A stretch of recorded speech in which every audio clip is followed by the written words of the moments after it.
Hello everyone and welcome to this edition of Top 5 here on Press TV. The United States and the European Union are planning to impose additional sanctions on Russian individuals of Ukraine. Sources familiar with the matter have said the US sanctions will target Russian President Vladimir Putin's, quote, cronies, and the EU sanctions will focus on those described as responsible for the unrest in eastern Ukraine. The EU will release the names of 15 individuals to be sanctioned on Monday. There will be some overlap between the EU and the US sanctions lists. Meanwhile, Russia has said sanctions will not have any effect on its stance on Ukraine, where it says pro-Russian people are being persecuted.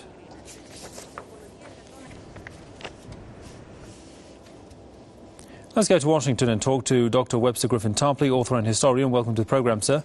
Dr. Tarpley, the West keeps on threatening Russia with more sanctions. In the case of a serious sanctions war, who would have the upper hand from an economic perspective? I think it would be a disaster all around, but I think the question of sanctions has this potential.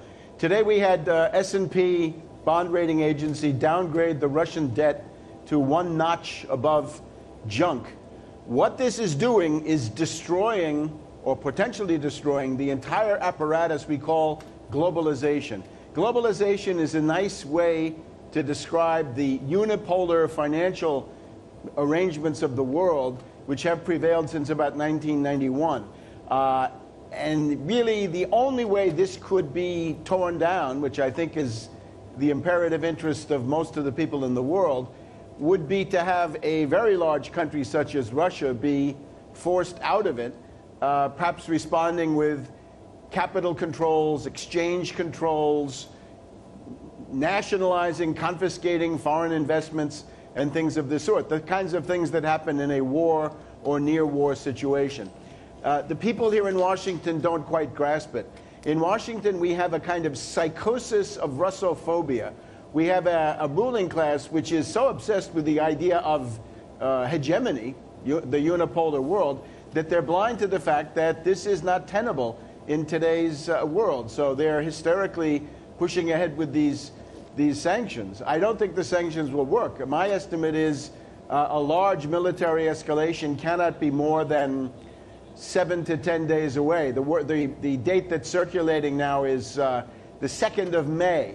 And that would be a large Russian move, not necessarily the classic cross-border invasion, but something spectacular, maybe the defection of several brigades of Ukrainian forces or something along those lines. But essentially, we have a civil war.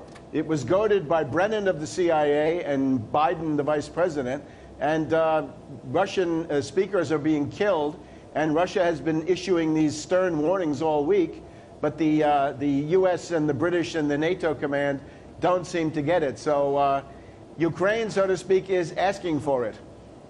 And of course, speaking of Ukraine, I mean, how much and why is Ukraine important for the West that it's decided to pick a fight with Russia? Was it worth it? Well, we have this apparatus of the color revolutions. We have the United States AID. We have the National Endowment for Democracy. And they've sunk $5 billion into essentially fomenting fascism in Ukraine, which is what Madame Nuland has told us. So they've invested $5 billion. They would like to loot the Black Earth region of Ukraine. They would like to asset strip the coal and steel potential we have at Krivoy Rog and Donetsk and the Donbass region in general. They'd also like, or they would have liked, to eject Russia from the Black Sea. I think it's more likely when the smoke clears that the entire belt of territory along the northern shore of the Black Sea, from Russia all the way over to Transnistria and Romania, all of that will be in the hands of Russia. So I think the main thing going on now, though, is this hysteria, the idea of not wanting to tolerate a power that is strong enough to say no and has the cultural and historical capabilities to say no, which Russia certainly does do. And of course, we know that the European Union is highly dependent on Russian gas. How much do you think the EU would suffer from this dispute? I think it would be disastrous for two countries in particular, Germany and Italy, and some other smaller countries would suffer. But these are the two that are most reliant on exporting to the Russian market and also the most reliant on the Russian gas. So for them it would be a disaster. There's a lot of bad faith going on. The United States would like to con the European Union into going for these sanctions and then being hit by them. We have to remember that the campaign of London and Washington against the euro, against the European Union, this has not gone away. This is being conducted. And from the British point of view, of course, they want to see Germany and Italy sacrificed. So there's a lot of treachery going on within the Western camp. But certainly, if most of this overland gas were cut off, this would be very serious. And in particular, Madame Merkel is playing with fire. She has got an industrial base for the CDU, the Christian Democratic Union, which is largely made up of industrialists and people who are highly interested in East-West trade.